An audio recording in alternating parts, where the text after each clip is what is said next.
Bicycle accident cases happen every day in Rogers, Arkansas.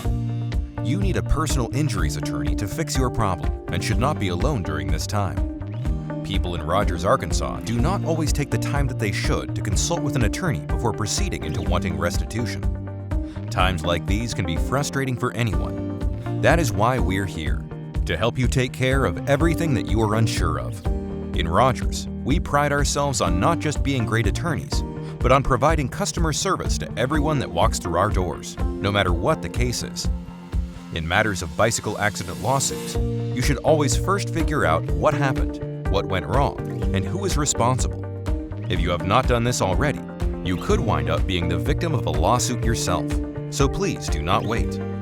You can visit our website in order to learn more about what to do in the cases of a bicycle accident. And from there, we promise that we will do everything in our power to get you what you need and fast. So please do not wait. Contact us immediately if you or someone that you know has been affected by these circumstances.